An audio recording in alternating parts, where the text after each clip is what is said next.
Hi, this is Billie Beene here with a U.S. news flash combining some world events because world events appear to be impacting national security. So let's begin. I'm going to begin with the breaking news taking place. Another dam is on the brink of failure in Newport, Tennessee. As reported by Fox News, the name of the dam is Walters, or some are calling it Watersville, but it's located near Newport, Tennessee. And an emergency message has gone out from the Tennessee Emergency Management Group, EVAC. If you are downtown of Newport, Tennessee, the Walters Dam, which covers Pigeon River, is under the threat of breaking within the next 3 to 4 hours. This information is just coming out in the U.S. at 3:30 p.m. Texas time.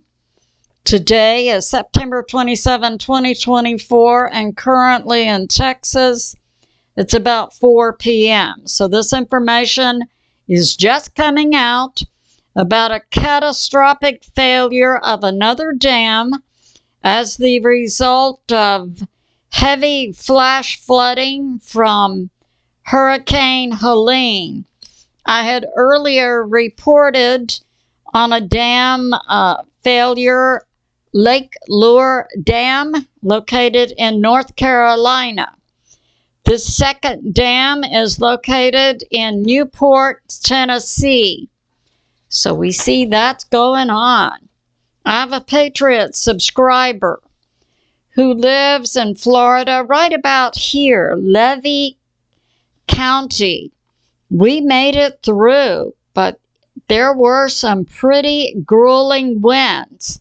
Prayers helped us. Praise the Lord. I have a Patriot subscriber commenting on my recent message earlier this afternoon about a Notam over Washington, D.C., not seen by pilots before, that goes from the ground up 99,000 feet.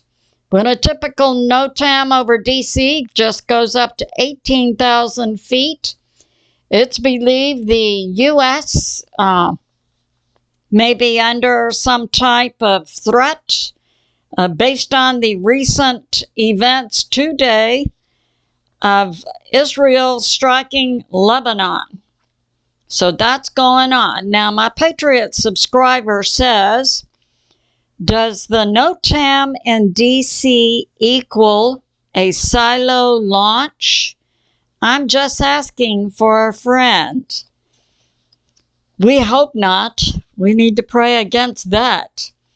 I have a Patriot subscriber commenting on 1,200 removed from the Oregon voter rolls and says there's only 24.6 million to go. Bravo. Yeah, that was my thinking too. We removed 1,200 from our voter rolls when typically most states have maybe 50 to 100,000 to remove from their voter rolls on an annual basis, just based on people who've passed away and moved out of state and duplicate registrations. So, yeah. That was my thinking too. Oh, you removed 1,200. I have a Patriot subscriber. Let's send our military to Israel and Lebanon. Right. This is my another Patriot subscriber whose thinking is the same as mine, somewhat sarcastic. Let's send our military to Israel and Lebanon. Who cares about Category 3 or 4 Hurricane Helene and the millions of Americans who will be adversely impacted. That's my thinking, absolutely. We need the U.S. military back in the U.S. We have a hot mess going on here. We have this from Fox News. President Trump has moved ahead in the polls in Arizona, including a massive shift in voters who are 30 years old and younger, pivoting from the Dem, KH, to President Trump. Yeah, I would imagine those young people can see handwriting on the wall with regard to jobs. Now we have this from Hal Turner. So we had this Notam go up over D.C. about 2 p.m. Texas time, 2 hours ago. And the reason given for the Notam going up over D.C. is for national defense. At about that same time, 2:30 p.m. in Texas, Israel hit Lebanon. They hit 4 to 6 apartment buildings with bunker-busting bombs sent in by F-35 stealth jets, where the stealth jets dropped 2,000 bunker busters on 4 to 6 apartment complexes. Of course, most likely 98% of the people in those apartment complexes were civilians. Maybe 2% were Hezbollah. And I can confirm that Israel did kill the number 2 Hezbollah leader, Hassan Safi al-Din. Now, it's being reported that they were after the number 1 leader of Hezbollah, Hassan Nasrallah. I have more information on that.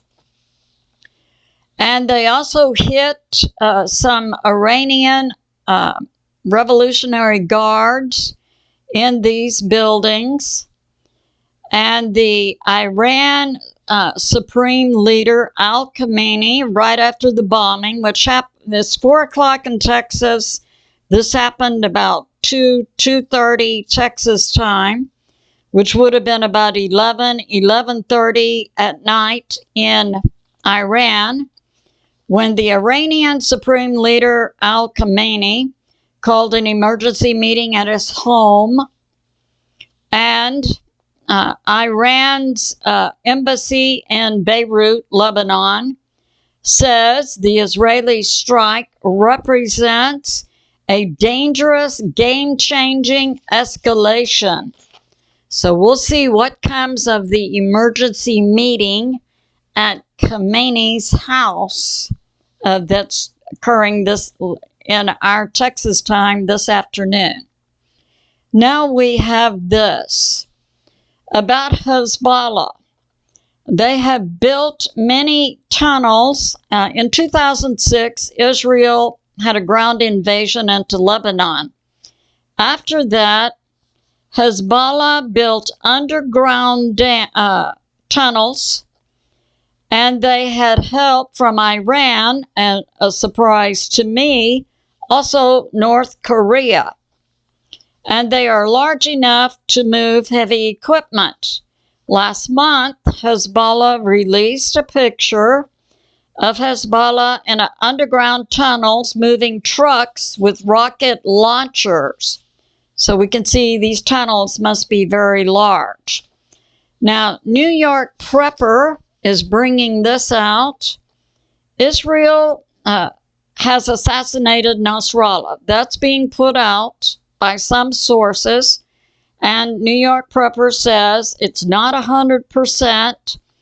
The U.S. military and intel groups believe if Nasrallah was present in those apartment complexes, he would most likely be dead. Now, Hal Turner brought this information out that Nasrallah's daughter was taken, surrounded by heavy guard, and she went immediately to one of the bombed apartment complexes. So we have this, and New York Prepper confirms number 2 was killed, that Hassan Ser al-Din, and that Israelis, Benjamin Netanyahu, rushed back to Israel, as I reported. He's leaving New York one day early. He was here to address the UN, and that Israel had launched this decapitating strike on the apartment complexes in Beirut. The strike was approved by the Israeli War Cabinet. And now I have this. Today, just a few minutes ago, Judge Napolitano interviewed Ray McGovern and Larry Johnson. Ray McGovern, former CIA analyst, brought this information out that, according to his intel sources, Nasrallah is safe. So that's going on.